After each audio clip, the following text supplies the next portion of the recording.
அனைவருக்கும் வணக்கம். இன்று நம்ம பார்க்க போற பதிவு சனி பகவான் 12 ராசிகள்ல எந்தெந்த ராசிகள் இருந்தா என்னென்ன திருத்தலங்களுக்கு சென்று வழிபாடு செய்ய வேண்டும் என்ற ஒரு சிறிய பதிவு தான் பார்க்க போறோம். சனி பகவான் தான் இருக்கக்கூடிய இடங்களை அதாவது என்ன பண்ணுவார்னா, அவர் பார்க்கக்கூடிய இடங்களும் சரி, இருக்கக்கூடிய இடங்களும் சரி சிதறடித்து விடுவார். ஒரு கெட்ட இடத்த பார்த்தாருன்னா அந்த கெட்ட பலன்களை காணாமல் போய் செய்துவிடுவார். அதே நமக்கு அந்த கெட்ட இடமே நல்ல இடமா இருந்தால் நல்ல பலன்களையும் முதல்ல வர நல்லதையும் கெடுத்துருவாரு, கெட்டதையும் கெடுத்துருவாரு. இப்போ ஒருத்தருக்கு 6வது இடத்தை பார்க்கறாருன்னு வச்சுக்கலாம். 6ஆம் இடம்ன்றது உத்தியோகஸ்தானம். அந்த உத்தியோகத்துல பல விதமான இடைஞ்சல் இல்லாம அந்த உத்தியோகத்தை மேபி தூக்கிட்டு கூட வாய்ப்பு இருக்கு. அதே மாதிரி கடன் எதிரிகள் இவர்களையும் ஓய்த்து விடுவார்.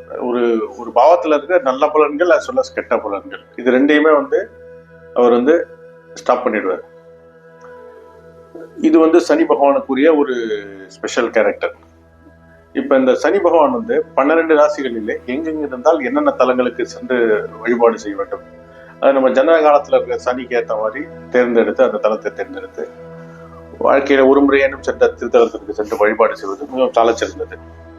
இப்ப மேஷ ராசிக்கு ஆரணி ஏரி குப்பம் இருக்கிற தலத்துல சனி பகவான் வழிபாடு மிகவும் சிறந்ததாக சொல்லப்படுகிறது. ரிஷபராசிக்கு திருப்பரங்குன்றம் உள்ள சத்தியகிரீஸ்வரர் கோயிலில் உள்ள சனி பகவான் வழிபாடு மிகவும் சிறப்பாக சொல்லப்படுகிறது.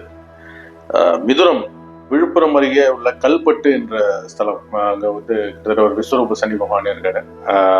அவரை போய் வழிபாடு செய்ய மிகவும் நன்மை வாய்ந்ததாக கருதப்படுகிறது.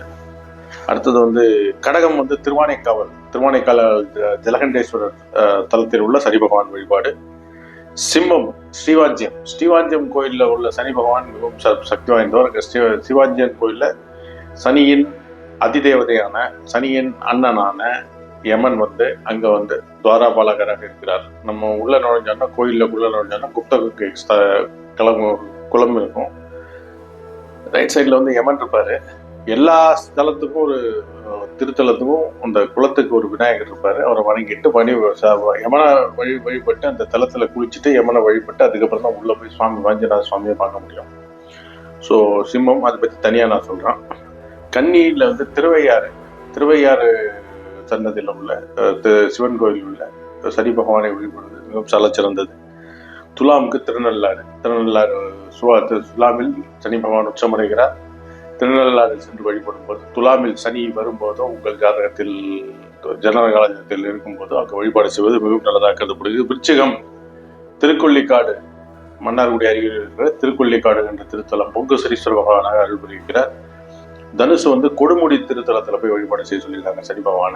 கொடுமுடி என்ற திருத்தலம் வழிபாடு. மகரம் திருச்செங்கோடு. கும்பம் நாமக்கல் சிவாலயத்தில் உள்ள சனி பகவான் வழிபாடு செய்கிறார். மீனம் குச்சனூர் சனி பகவான வழிபாட சொல்லியிருக்காங்க. ஸோ இந்த மாதிரி 12 ராசிகளுக்கு உரிய சனி பகவானுக்குரிய வழிபாட்டு தலங்கள். இந்த தலங்களில் சென்று வழிபாடு செய்யும் போது நமக்கு சனி பகவானால் நடக்கும் கெடுபலன்கள் ஓரளவு குறைந்து நற்பலன்கள் நடக்கும் என நம்பப்படுகிறது.